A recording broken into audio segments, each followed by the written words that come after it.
ठीक है, जो 14 अप्रैल के जन्मदिन पर एक मौका मिलता है हम लोगों को उनके जन्मदिन को सेलिब्रेट करने का। और हमने जो लोग जागरूक हैं, जो नहीं इस पर उपस्थित हो पाए, छुट्टी वगैरह, सभी लोगों के सहयोग से जो हम इसको सेलिब्रेट कर रहे हैं, हमें अच्छा लगता है। हमारे बीच उनके बारे में विस्तार से बताया और उन्होंने सबसे पहले दस्तावेज है जो समाज में समानता और न्याय की मान्यता करता है।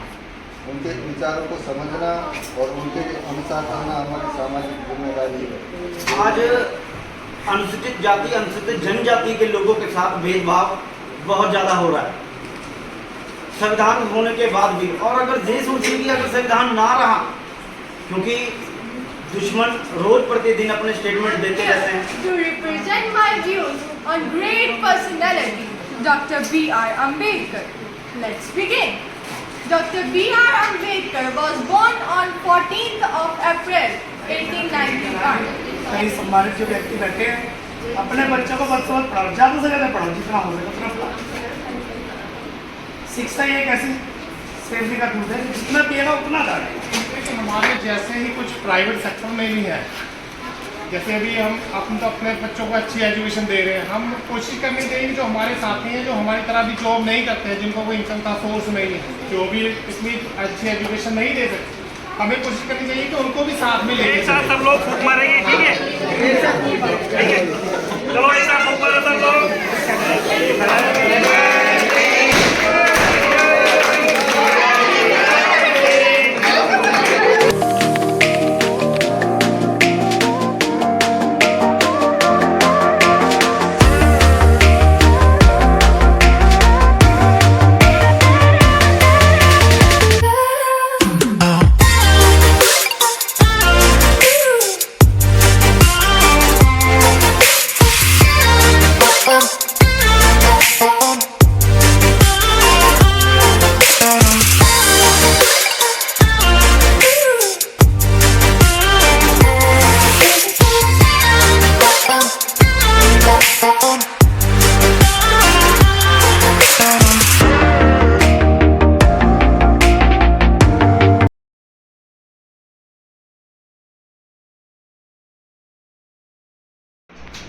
बाबा साहब की वजह से ही है कि हम लोग 8 घंटे की ड्यूटियाँ करते हैं, नहीं तो सब आप प्राइवेट सेक्टर को देख ही रहे हैं, 12-12 घंटे हैं, 12-12 घंटे हैं, और जितना भी वो कार्य करते हैं उसके अनुसार उनको पेमेंट मिलती है। हमें फिर भी रिलैक्सेशन है, हफ्ते में जो रेस्ट की व्यवस्था की है, अच्छी पोस्टों पर उन लोगों ने अपने रिजर्वेशन के तहत जो बिठाया है, इसलिए हम सदैव उनके ऋणी है। और देखिए, जो 14 अप्रैल के जन्मदिन पर एक मौका मिलता है हम लोगों को उनके जन्मदिन को सेलिब्रेट करने का। और हमने जो लोग जागरूक हैं, जो नहीं इस पर उपस्थित हो पाए, छुट्टी वगैरह, सभी लोगों के सहयोग से जो हम इसको सेलिब्रेट कर रहे हैं, हमें अच्छा लगता है। ठीक है, हमारे बीच में से ऐसे महापुरुष हुए हैं जिनकी हमें पूजा करनी चाहिए, ये पूजनीय है हमारे लिए। तो बाकी हमारे बीच में RPF के इंचार्ज महोदय, सेकेंड इंचार्ज हमारे दिलीप साहब हैं, वर्कशॉप से सभी पदाधिकारीगण, SC आयोग के जो अपने यूनियन है उसके पदाधिकारी लोग आए हैं। अब जो उनमें से जो उनके नाम से जिनको पता होगा वो हमें मतलब परिचय कराएंगे, मुझे तो ज़्यादा जानकारी नहीं है। जैसे कि मैं SNT के हैं, उनको मैं जानता हूँ, वर्कशॉप के हैं, बबलू भाई है, सोहन भाई है, और सतीश जी भी हैं, अपना कॉमर्शियल डिपार्टमेंट से हैं, सचिव है अपने कमीन भाई हैं, चौपाल भाई जी हैं, सुंदर जी हैं, सुभाष जी हैं। इसलिए बहुत अच्छा लगता है कि हमारी परिवार एक फैमिली जो इकट्ठा होकर जो प्रोग्राम को सेलिब्रेट करने आई है। इसी में मैं सभी लोगों से जो एक निवेदन करूँगा कि 2-2 शब्द बाबा साहब के बारे में आकर के जो भी आपके मन में आता है, लेकिन बच्चों को प्रेरणादायक जो 2 शब्द आपसे बनते हैं वो आप सब लोग कहेंगे। राम गोपाल जी हमारे जॉइंट सेक्रेटरी हैं, गिरीश वर्कशॉप, वो सब कहेंगे और भी मोहम्मद प्रोग्राम पर।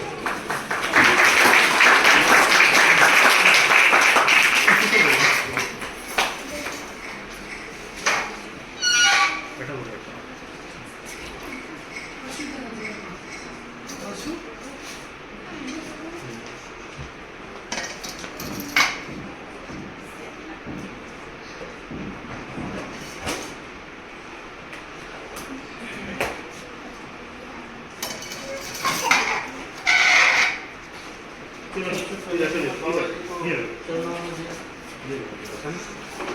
फूल अर्पित करता हूँ और नमन करता हूँ। यहाँ उपस्थित है आरती इंस्पेक्टर, आरती स्टाफ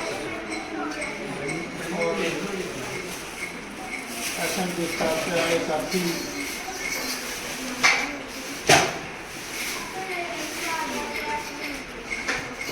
कॉमर्शियल स्टाफ से आए हुए साथी और उपस्थित मेरे सभी प्यारे भाई बहनें और प्यारे बच्चे, जैसा कि अभी हमारे इंस्पेक्टर साहब ने काफ़ी विस्तार से बाबा साहब की जीवनी के बारे में और उनके विचारों के बारे में अवगत कराया कि बाबा साहब एक अच्छी सोच और हमको एक अच्छे मार्ग और संगठित रहने के जो उनके विचार थे उनके बारे में विस्तार से बताया।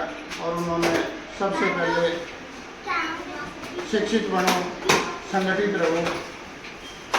अगर हम शिक्षित बनेंगे तो ही आगे बढ़ पाएंगे और उसके साथ साथ संगठित रहेंगे तो ही हम आगे से समाज को, देश को, स्टेट को आगे बढ़ा पाएंगे।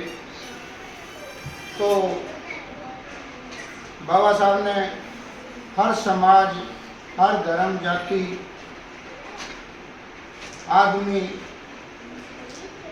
औरतों, बच्चों, उनके लिए एक बहुत ही अच्छा संविधान और एक कानून हमारे देश को दिया, जो किसी भी तरीके से कोई भी दमंग आदमी किसी गरीब के ऊपर अत्याचार ना कर सके और एक गरीब को भी आगे बढ़ने का चाहिए, बराबर का चाहिए हक, अधिकार मिल सके और वो भी आगे बढ़ सके। इस तरीके का जो हमारा एक संविधान दिया और एक हमारा संविधान थोड़ा लचीला ज़रूर है कि उसके अंदर लचीलेपन से कुछ उनमें संशोधन करके थोड़ा सा वो कर सकते हैं। जो सत्ता अगर अपनी पूरी ताकत में या अपने बहुमत में होती है तो उसमें थोड़ा वो संशोधन उस आधार पर कर सकती है, लेकिन फिर भी हमारा संविधान हमारे देश को, हमारे समाज को, हर तबके को एक सुरक्षित और एक आगे बढ़ने के लिए मौका देता है। और अभी भाई साहब ने, बाबूराम जी ने जो बोला कि हमारा प्राइवेट सेक्टर देख लो, उसमें 10-10, 12-12, 15-15 घंटे काम लेते हैं। तो आज हम सभी एक परिवार के मेंबर हैं, तो हमारी जो ड्यूटी करने का एक टाइम निश्चित करना, अब इतने घंटे से ज़्यादा कर्मचारी से काम नहीं लिया जाएगा और उनको उस काम के दरमियान किसी भी तरीके की कोई भी समस्या या कोई आती है तो उसके भी निवारण के लिए नियम कानून तय किए। तो साथियों, मैं बाबा साहब के बारे में ज़्यादा नहीं कहता हुआ मैं सबको हाथ जोड़ करके यही विनती करता हूँ कि संगठित रहो और अपने बच्चों को के भविष्य को देखते हुए उनको हर मुसीबत, हर परिस्थिति से भी पीछे हट करके उनको एजुकेशन की तरफ आगे बढ़ाओ ताकि हम आगे बढ़ सकें और उससे हमारा समाज भी आगे बढ़ सके। मैं बाबा साहब के चरणों में नमन करते हुए चेयरमैन साहब, सेक्रेटरी आगे ब्रिक द्वारा क्लब से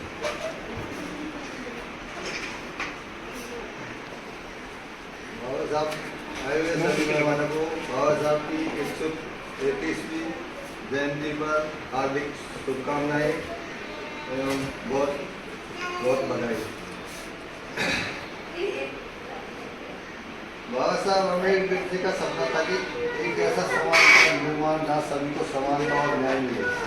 उन्होंने समाज के अंधविश्वासों और असमानताओं को खत्म करने का मंत्र दिया। उनके विचारों ने हमें बताया कि समाज में बदलाव लाने के लिए हमें आपसी संबंधों में समानता और समता बनाए रखना चाहिए। हमें धार्मिक, सामाजिक और आर्थिक समानता की दिशा में प्रयास करना चाहिए। अम्बेडकर जी का संविधान एक महत्वपूर्ण दस्तावेज है जो समाज में समानता और न्याय की मान्यता करता है। उनके विचारों को समझना और उनके अनुसार करना हमारी सामाजिक जिम्मेदारी है, जो विचारों को समझने और प्रेरित करती है। आपको इस जयंती पर बहुत बहुत शुभकामनाएं।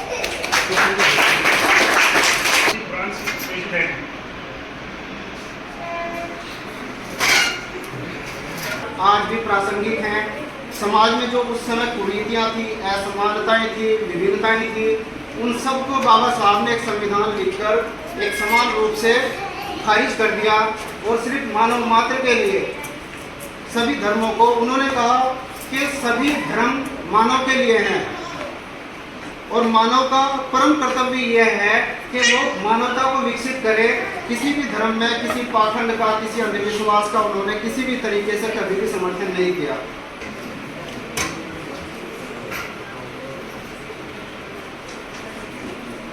सर्वप्रथम मैं यहाँ उपस्थित सभी गणमान्य व्यक्तियों का, अपने सीनियर साथियों का और महिलाएं, बच्चे जो भी बाबा साहब के विचारों से प्रेरित हैं, बाबा साहब के विचारों को मानने वाले हैं, मैं उन सभी का हृदय से हार्दिक अभिनंदन और स्वागत करता हूँ। साथ ही जैसा कि आप सब जानते हैं, आज बाबा साहब का 143वां जन्मदिन है। बाबा साहब डॉक्टर भीमराव अम्बेडकर जी किसी एक समाज, किसी एक धर्म या किसी एक राष्ट्र के नेता नहीं थे। वो अंतर्राष्ट्रीय उनकी सोच थी। उन्होंने सिर्फ मानवता को बढ़ावा दिया। उनके जो विचार थे वो मानवता के विकास के लिए एक मील का पत्थर साबित हुए और कहीं ना कहीं उनके विचार आज भी प्रासंगिक हैं। समाज में जो उस समय कुरीतियाँ थी, असमानताएं थी, विभिन्नताएं थी, उन सबको बाबा साहब ने एक संविधान लिखकर एक समान रूप से खारिज कर दिया और सिर्फ मानव मात्र के लिए सभी धर्मों को उन्होंने कहा कि सभी धर्म मानव के लिए हैं और मानव का परम कर्तव्य यह है कि वो मानवता को विकसित करे। किसी भी धर्म में किसी पाखंड का, किसी अंधविश्वास का उन्होंने किसी भी तरीके से कभी भी समर्थन नहीं किया। जैसा कि हम लोग जानते हैं, बाबा साहब 14 अप्रैल 1891 में एमपी के महू, एक वहाँ पर गांव था, वहाँ पर उनका जन्म हुआ था। उस समय समाज की जो परिस्थितियाँ थी, जो स्थितियाँ थी, वो इतनी अच्छी नहीं थी।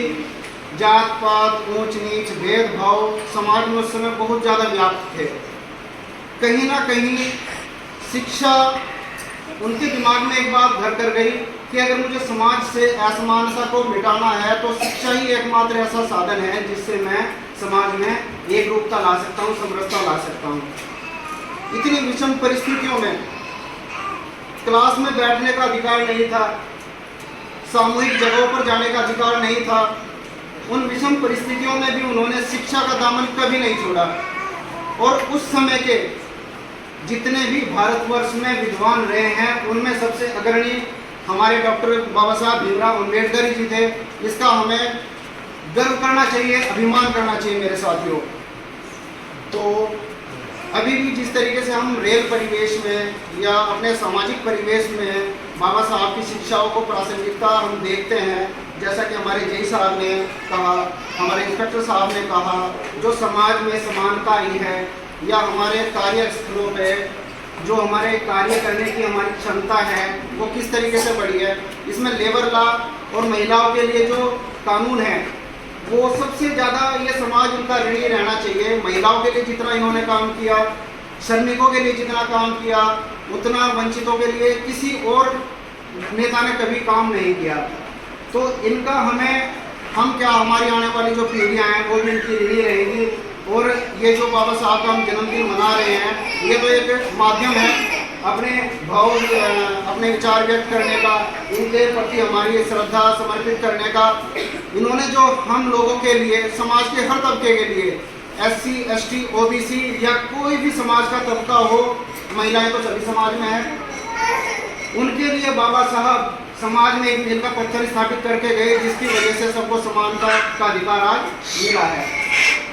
तो हम आने वाली जनरेशन को यही शिक्षा देंगे कि जो हमारे बाबा साहब थे, इनकी शिक्षाओं पर अमल किया जाए और कहीं ना कहीं इनके विचारों को अपने जीवन में इम्प्लीमेंट किया जाए, लागू किया जाए। तो अपने बच्चों को भी बाबा साहब की शिक्षाओं के बारे में बताइए और इनके बारे में जागरूक कीजिए, ताकि समाज में एक समानता आ पाए, समरूपता आ पाए। और ज़्यादा ना कहते हुए यही कहूँगा कि जब भी कोई सामाजिक संगोष्ठी हो तो उसमें ज़्यादा से ज़्यादा संख्या में अपने परिवार के सहित सहभागिता निभाएं, ताकि आने वाली जनरेशन को हमारे महापुरुषों के बारे में पता चले और इसी तरीके से ये जो हमारा कारवां है ये आगे बढ़ता चला जाए। इन्हीं शब्दों के साथ जय हिंद, जय भारत। और वो उनके बारे में जानने की इच्छा रखेंगे।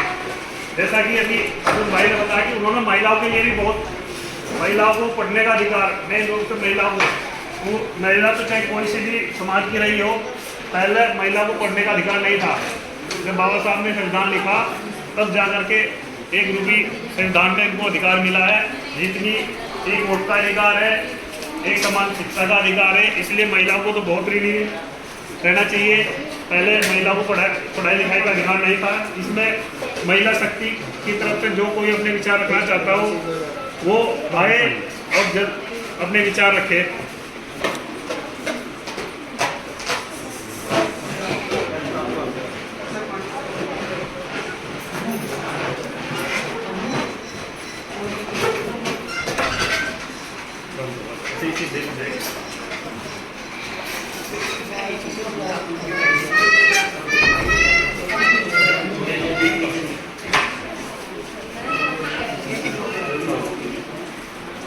के लिए मैं तो ये कहूँगी कि हर महिला को प्रत्येक दिन एक फूल बाबा साहब के चरणों में जरूर चढ़ाना चाहिए, क्योंकि हम महिलाओं को जो अधिकार इन्होंने दिया है वो शायद किसी नेता किसी ने भी हमें ये सब अधिकार नहीं दिए। हमें एक सबसे पहले मैं सभी का यहाँ जो उपस्थित है, सभी अधिकारीगण, सभी रेल परिवार के सदस्य, उनका अभिनंदन करना चाहूँगी कि सब लोगों ने अपना कीमती समय निकाल कर यहाँ सब लोग उपस्थित हुए अपने परिवार के साथ। तो जैसा कि सभी को बताया कि यहाँ इस सभा का जो आयोजन किया गया है उसका क्या मकसद है।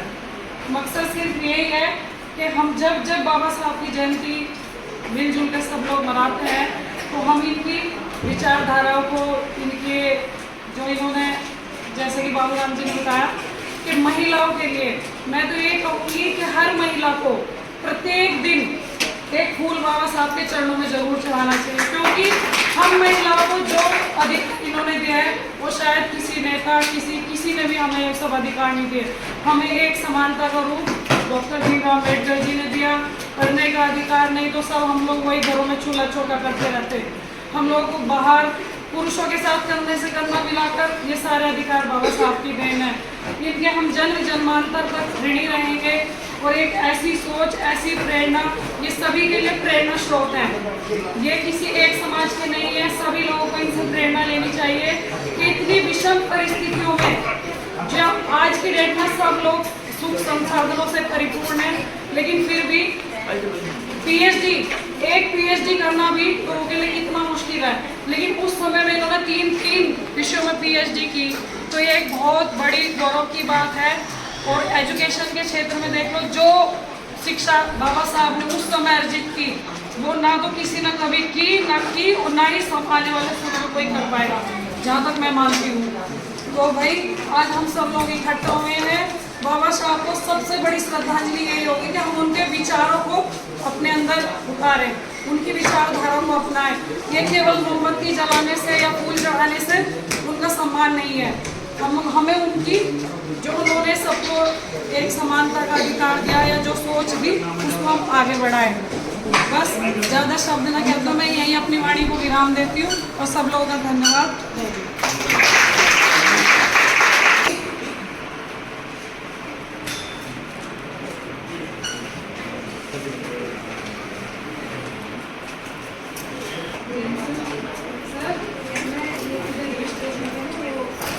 सोशल डिपार्टमेंट से सोमपाल जी। A very warm good evening to all new faces. I am Deepika. Today I am here to represent my views on great personality, Dr. B.R. Ambedkar. Let's begin.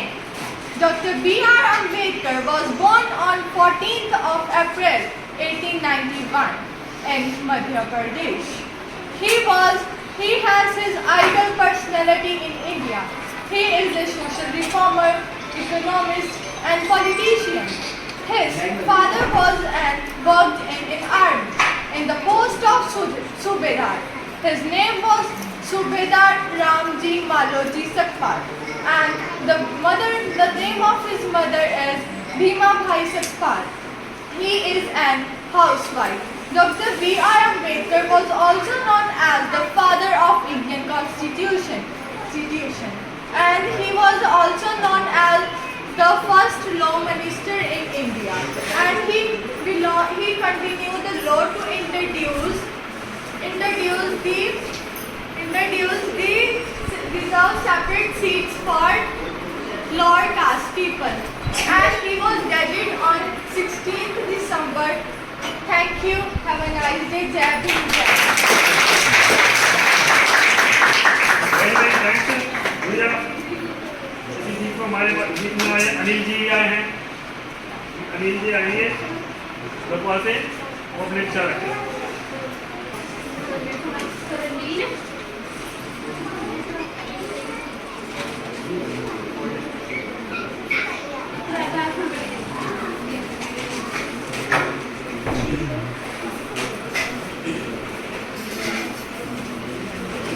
साथियों को जय भीम, जय भारत, जय संविधान। सबसे पहले मैं धन्यवाद करना चाहूँगा अपना सोमपाल, बड़े भाई हमारे सोमपाल जी, जिन्होंने आज प्रोग्राम बाबा साहब की जयंती के लिए मुझे यहाँ विशेष तौर पे इन्विटेशन दिया। तो अगर आज बात करें बाबा साहब अम्बेडकर के जन्मदिन की,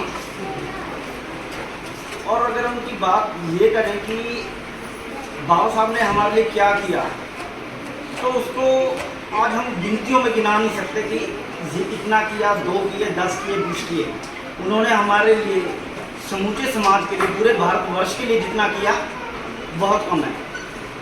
अदरवाइज अगर संविधान ना लिखा जाता तो हम आज भी गुलाम ही रहते। तो कुछ बड़ी ही गंभीर बातें हैं।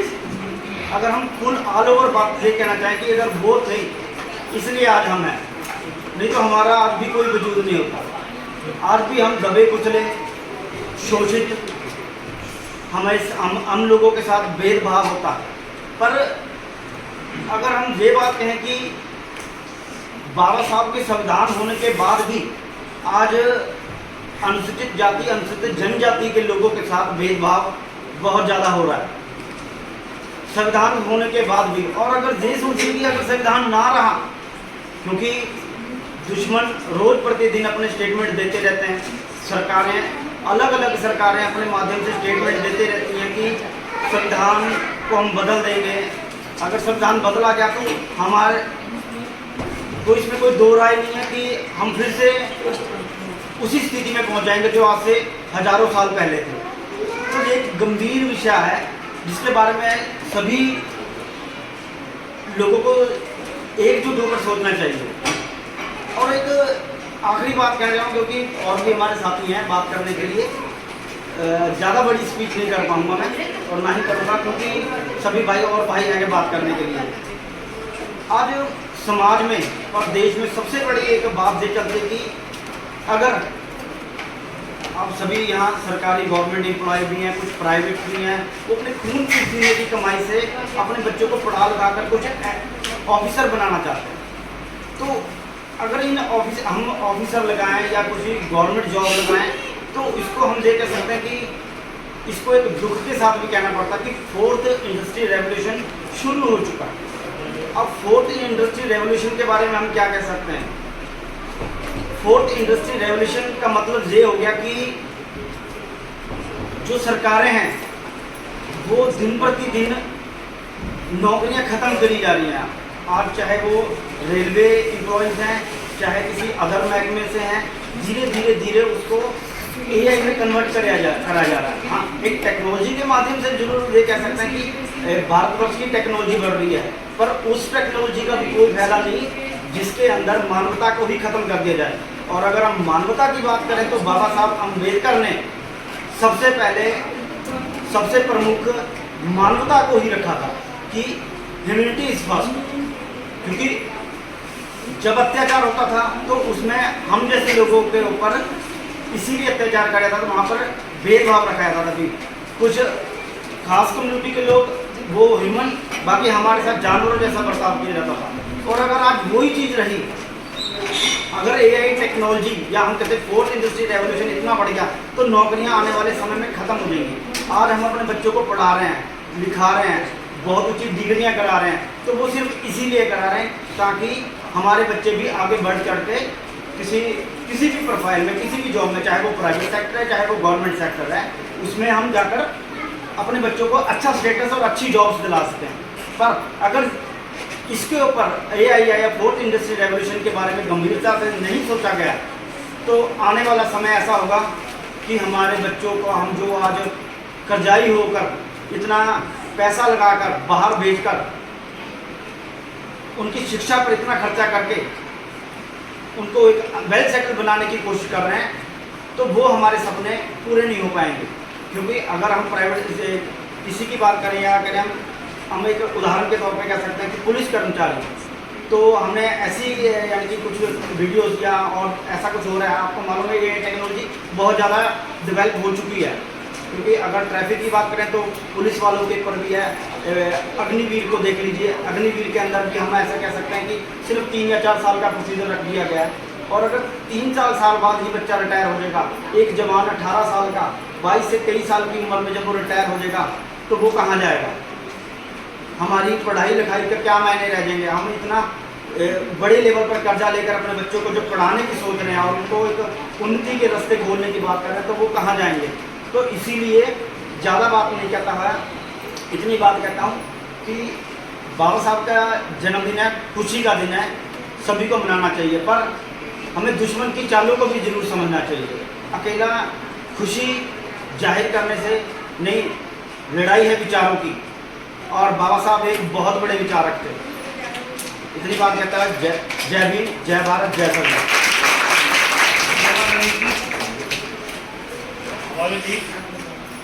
अच्छा गुड़िया दीपांशी एक पोएम सुनाएगी, आपको डिफेंस करेगी। दीपांशी इसकी गुड़िया है छोटी सी, इधर और फिर एक पोएम आप पोएम सुना पड़ेगा। प्यारा प्यारा मेरा देश, सबसे प्यारा मेरा देश, दुनिया जिस पर गर्व करे ऐसा सितारा मेरा देश। जय हिंद। अभी भी हमें कुछ अपने बच्चों से हम उत्साहित करेंगे बाबा साहब ने कुछ बच्चों से।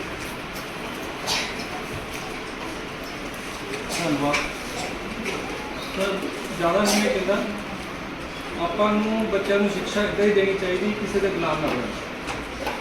ਜੋ ਅੱਜ ਵੀ ਆਪਾਂ ਸਿੱਖਿਆ ਨਹੀਂ ਦੇ ਸਕਦੇ ਇਹ ਸਾਡੇ ਲਈ ਸ਼ਰਮ ਦੀ ਗੱਲ ਹੈ। ਉਹਨਾਂ ਨੂੰ ਇੱਦਾਂ ਦੀ ਸਿੱਖਿਆ ਦਿਓ ਕਿਸੇ ਨਾਲ ਲੜ ਸਕਦੇ, ਅੱਖਾਂ ਨਾਲ ਅੱਖਾਂ ਮਿਲਾ ਕੇ ਬੋਲ ਸਕਦੇ।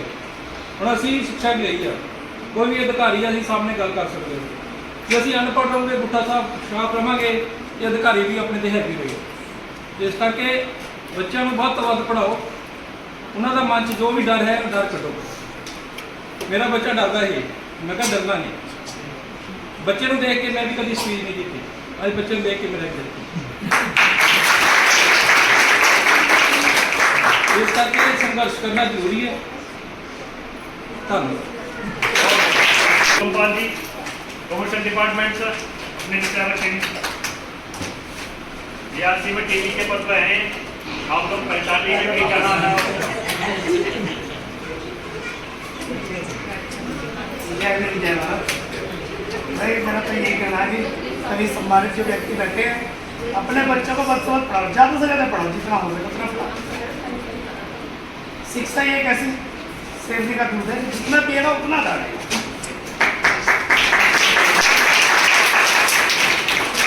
वो भी हमारे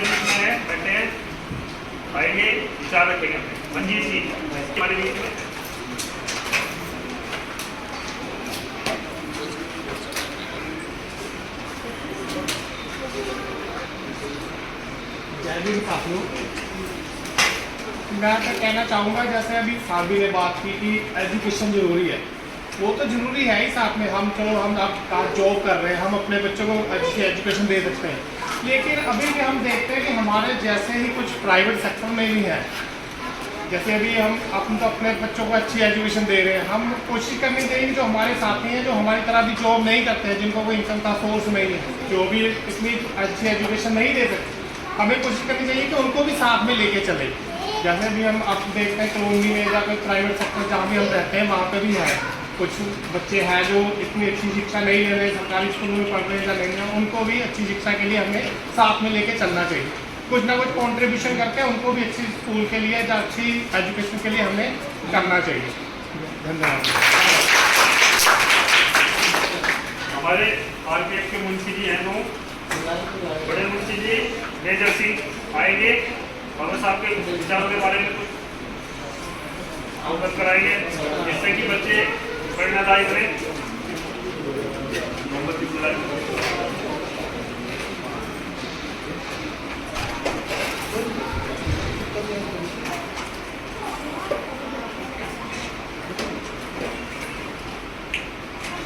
पंजाबी में भाषण होगा।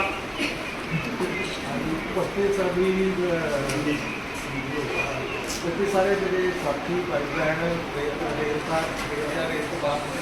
इसके बाद मैं बाबा साहब की जन्मदिन की सारे बहुत बहुत बधाई देना, तो कुछ तो हमें धन्यवाद देना।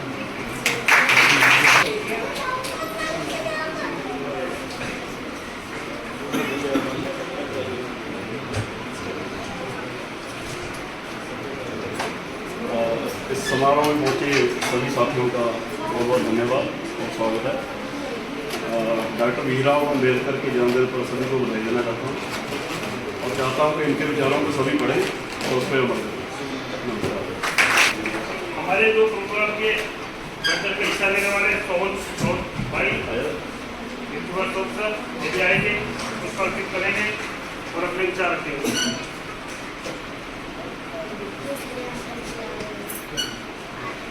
इसके बाद जिन लोगों ने किसी ने भी उस पर फिर नहीं किया, मोमबत्ती नहीं जलाई, सब लोग जिसको अपना अपने मन से अपने विचार में आ सकता है, अपना नाम दे सकता है। उसके बाद सब लोग प्रोग्राम को समाप्ति की ओर लेके जाएंगे। जितने भी यहाँ पर बड़े साथी से बात करते हुए है कि मैं जय भीम जय भारत का नाम लगाऊंगा। सभी ने मेरे साथी हैं। जय भीम, जय भीम, जय भीम।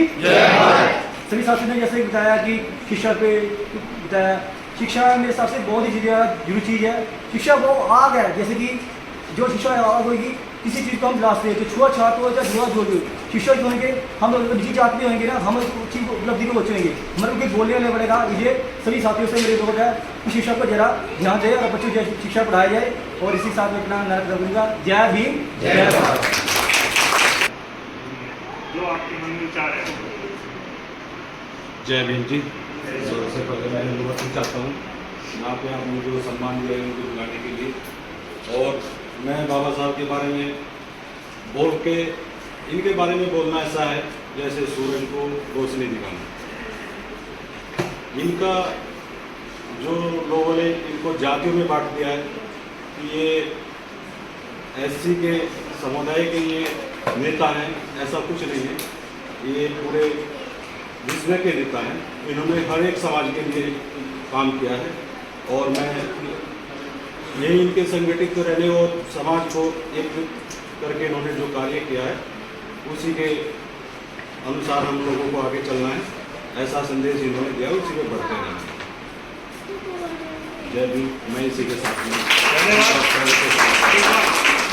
एक बार फिर नारी शक्ति में से कोई अपने विचार रखना चाहता हूँ। सब लोग कोई है? चलो दूसरे भाई ना।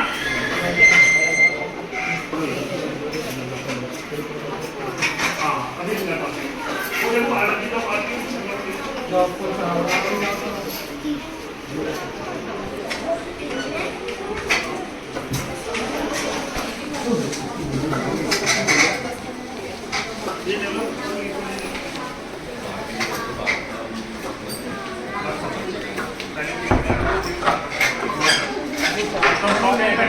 पानी का इंतजाम है।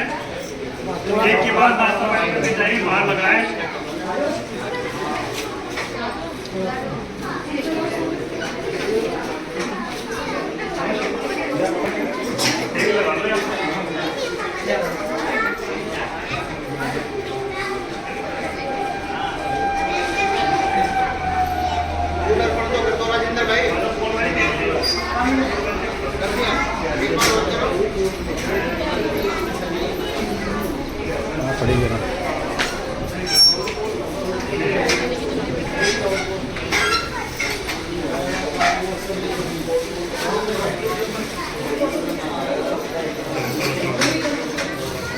थोड़ा ध्यान देंगे हमारी टीम के विनीत जी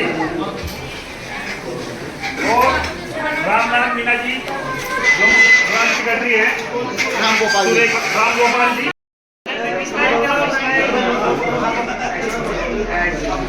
ठीक है, चलो सबको दे दो, एक बार सबको दे दो और दे सबकी एक साथ शुरू हो जाएगी। बच्चे यही खड़े हो, इधर सबको दे दो कॉपी पेंसिल, खड़े रहना, एक खड़े रहो, दे दो कॉपी पेंसिल सबको।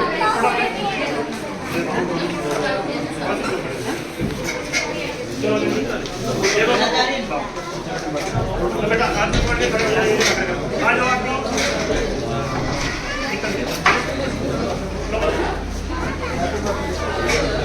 ये लो सब ले लो, आ जाओ तो बेटा सब लोग बात करें। तो आ जाओ,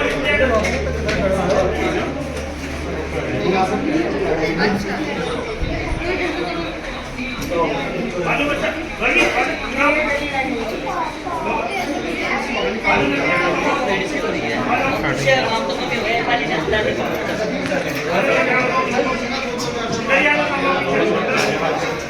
बक्सू इधर खड़ा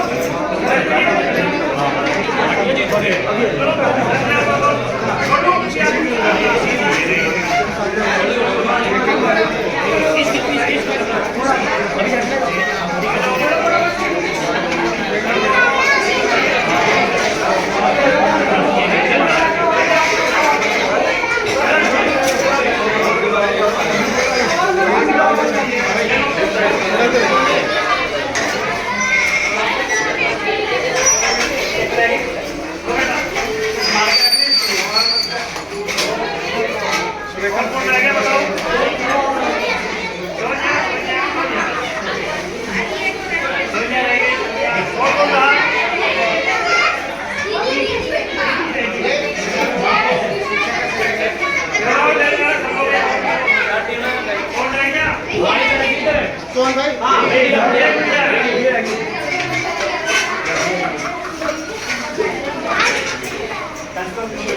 आलो बेटा, एक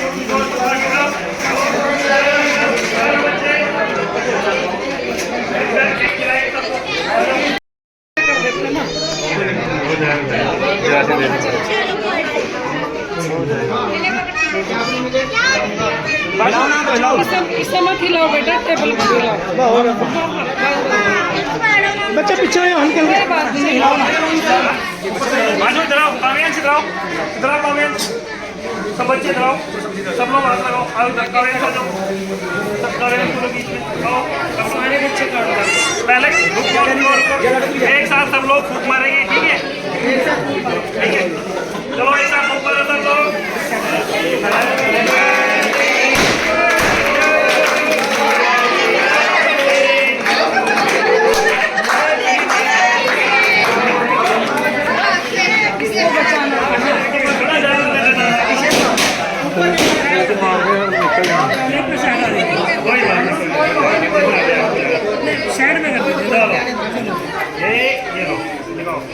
चलो अभी सब लोग बच्चों को मिलेगा। चलो ठीक है, चलो चलो चलो बच्चों सबको मिलेगा। चलो चलो सब बच्चों को मिलेगा। डिस्ट्रीब्यूट कर दो, चलो डिस्ट्रीब्यूट कर देते, चलो बाहर आ जाओ, चलो सबको मिलेगा।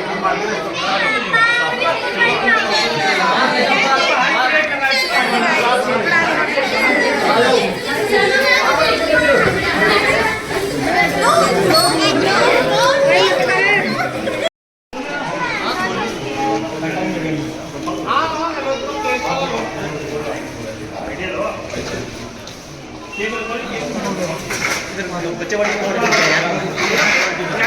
हाँ